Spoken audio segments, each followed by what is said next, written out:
Alô galera do Mengão, aquele abraço, eu sou o Orlando Santos falando do seu canal Fla-Tu, no canal da galera, trazendo as atualizações dessa segunda-feira. Urgente, Flamengo confirma lesões de Arrascaeta e Eric Pulgar. Empresa contratada por John Textor aponta irregularidade em gol do Botafogo contra o Flamengo. Ex-Corinthians e Flamengo, Vitor Pereira é eleito aí o melhor treinador do mês da Arábia Saudita. Decisões geram ruídos e Tite sofre pela primeira instabilidade aí no clube. Essas e outras notícias somente aqui no Fla-Tu, no canal da galera. Mas antes de continuarmos, eu peço encarecidamente, se inscreva no canal, ative o sininho de notificações, deixe aquele like maroto e vamos pro vídeo, vamos embora. A CBF define a escala de arbitragem para o jogo entre Flamengo e Amazonas, né? O jogo da estreia do Flamengo na Copa do Brasil, né? Então são eles aí. O árbitro é Emerson Ricardo de Almeida Andrade. Os assistentes são Nailton Júnior de Souza Oliveira e Eli Carlos de Franco de Oliveira, né? O quarto árbitro está na responsabilidade do Tailan Azevedo Gomes, assessor Ubirajara Ferraz, analista de campo Edson Soares da Silva e o responsável pelo o árbitro de VAR, né, árbitro de vídeo, o senhor Márcio Henrique de Góes, né? E os seus assistentes aí, Fabrício Vilarinho e Vinícius Furla, né? Eles que estão, e o observador do VAR é o Juliano Bozano, né? Então aí já está aí a escalação aí do quadro de árbitros para essa partida aí, que é válido pela terceira fase da Copa do Brasil. Vale lembrar que o Flamengo só vai estrear agora na terceira fase por ter conseguido, por estar jogando a Libertadores. Os clubes que jogam a Libertadores só estreiam a partir da terceira fase, né, na Copa do Brasil. Ex-Corinthians, ex-Flamengo, o treinador Vitor Pereira é eleito aí o melhor treinador do mês da Arábia Saudita. Rapaziada, é isso mesmo, né? Na segunda-feira, o treinador Vitor Pereira, com passagem com Flamengo e Corinthians, né? Ele foi eleito aí o melhor treinador do mês de abril do Campeonato Saudita, né? Atualmente ele comanda o Al Sabbah, né? Ele que no mês de abril jogou 4 jogos, venceu 3, empatou 1, e o último foi o time do Benzema, né? 3-1, o time do Benzema apanha de Jorge Jesus, apanha do Vitor Pereira, apanha de todo mundo.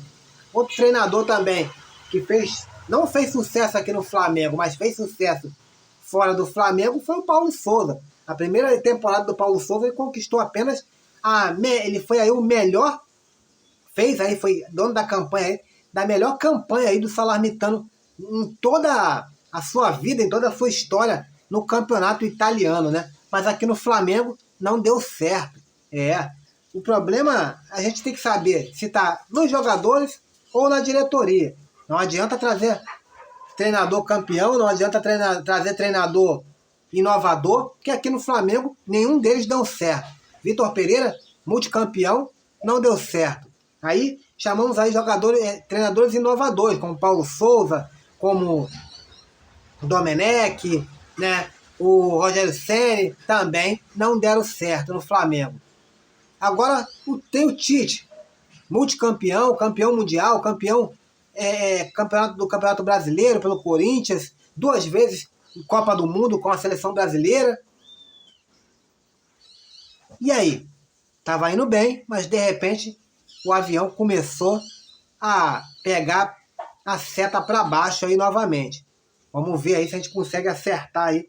E a gente tinha falado isso inclusive no nosso vídeo pela manhã. Qualquer coisa você dá uma olhadinha lá que a gente explicou um pouco melhor aí a passagem desses técnicos aí que não tiveram sucesso aí com o Mengão. A empresa contratada pelo americano John Textor, né, aponta irregularidade aí no gol do Botafogo contra o Flamengo. A Gold Game, né, empresa contratada por John Textor para analisar erros de arbitragem, apontou a irregularidade no segundo gol do Botafogo contra o Flamengo no domingo. Assim, segundo o relatório aí, houve falta sim do Diego Hernandes em cima do Fabrício Bruno. No lance que aconteceu aí, acabou acontecendo o gol do Savarino, que seria aí o segundo gol do Botafogo, né? E já para o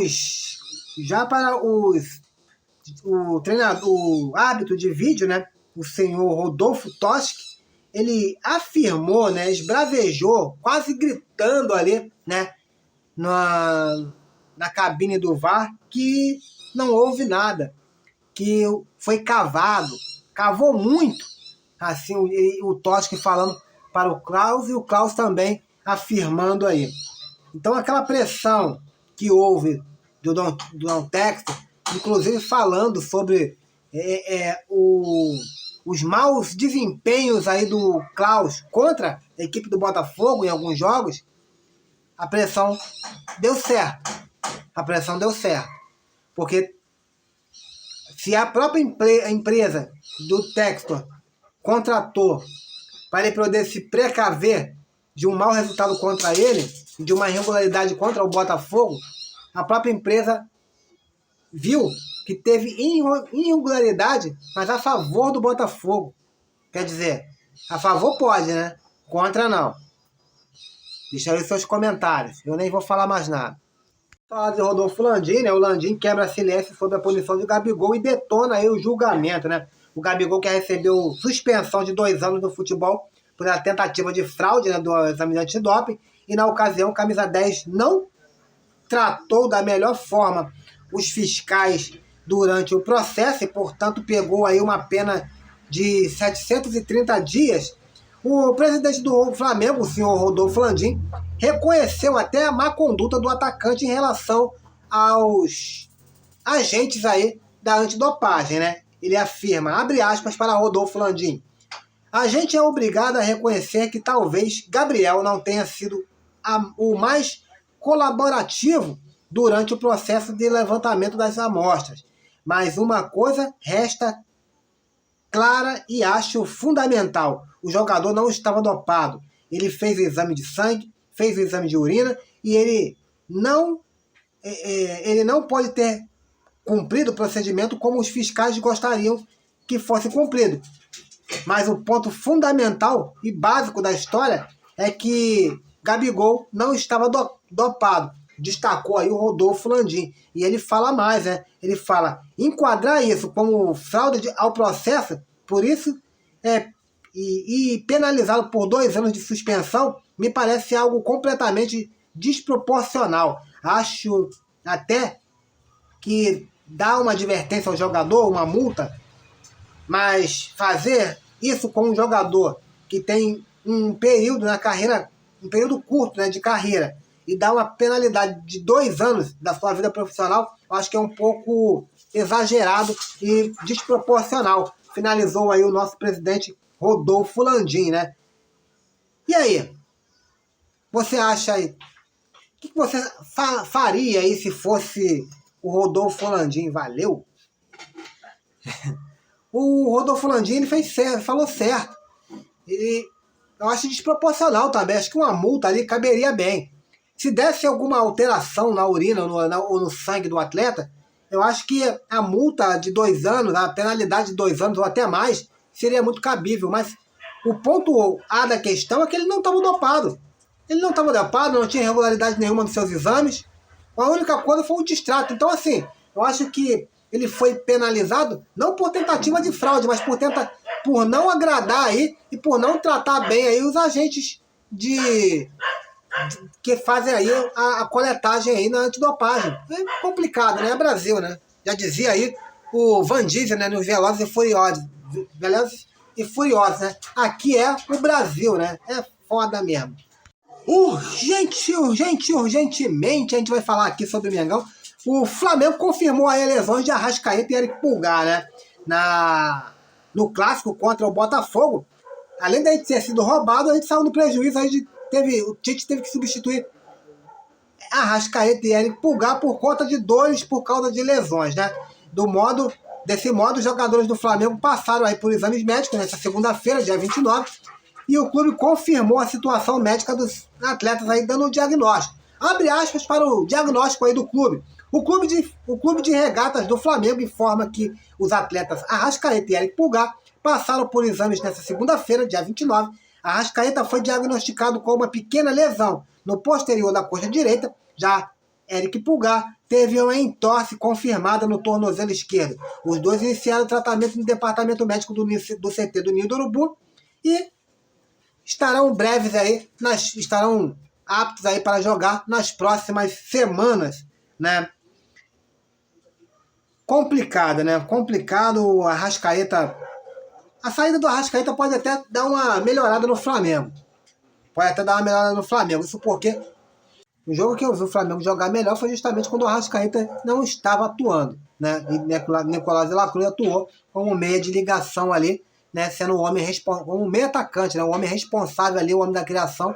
E o Flamengo jogou contra o São Paulo, venceu pelo placar de 2-1, apesar de ter sofrido um pouco no primeiro tempo, mas o Flamengo conseguiu ali pelo menos atacar, coisa que nós não conseguimos dar um chute sequer no gol do goleiro John do Botafogo, né?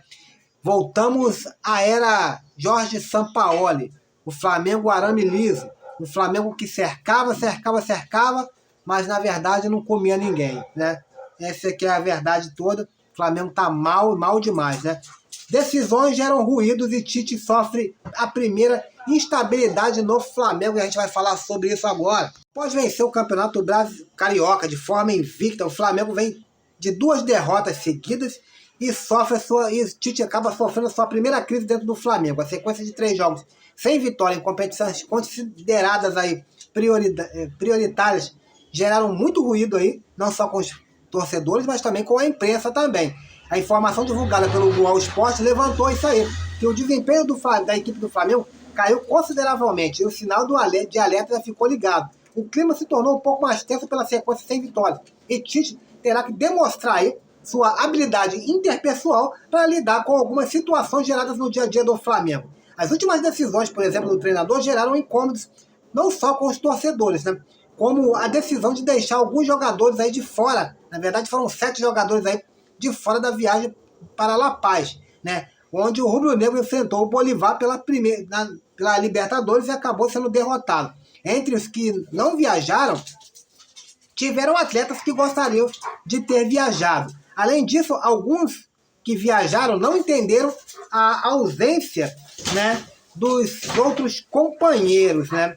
Outra decisão foi que os jogadores não entenderam, foi de concentrar no hotel no Leme, no Rio de Janeiro, ao invés do Ninho do Urubu, né, como de costume. Muitos atletas consideraram desnecessária a mudança. Além disso, a declaração de Tite sobre conversar com a diretoria sobre prioridade das competições trouxe preocupação na parte aí dos superiores, na parte dos dirigentes do Flamengo.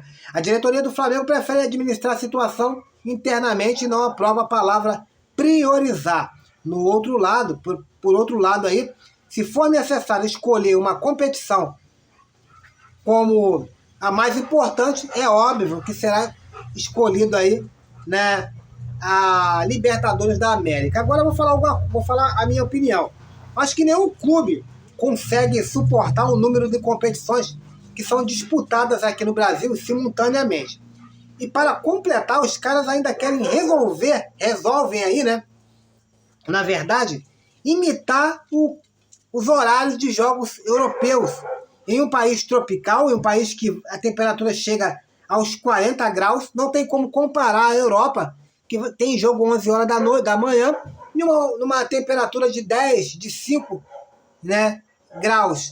E assim, é muito complicado. Eu acho que o Campeonato Brasileiro teria que ter mudanças aí, né?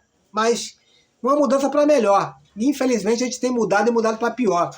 E os bastidores do Flamengo também, os diretores do Flamengo aí, tem que bater de frente com a CBF novamente para impedir que o Flamengo venha jogar novamente às 11 horas da manhã. O Flamengo jogou contra o Botafogo o seu 21º jogo, né?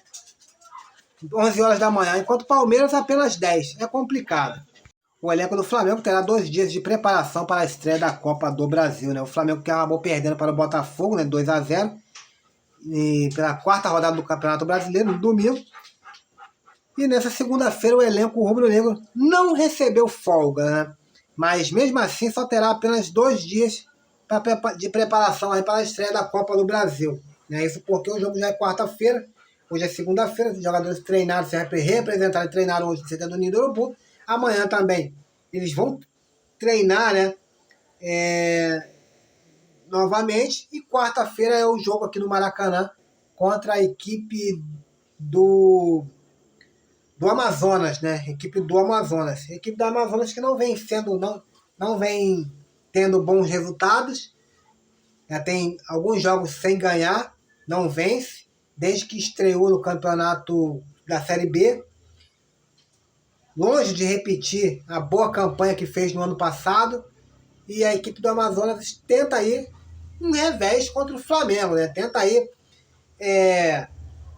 tirar essa nhaca que está no Amazonas aí e tentar pegar o Flamengo, que também não anda muito bem. Então vai ser um jogo importante aí para as duas equipes e um jogo para quem sabe aí uma virada de chave, ou para o Flamengo ou para o Amazonas. Espero eu que seja para o Flamengo. Galera, esse é o vídeo de hoje. Fique com Deus e fui!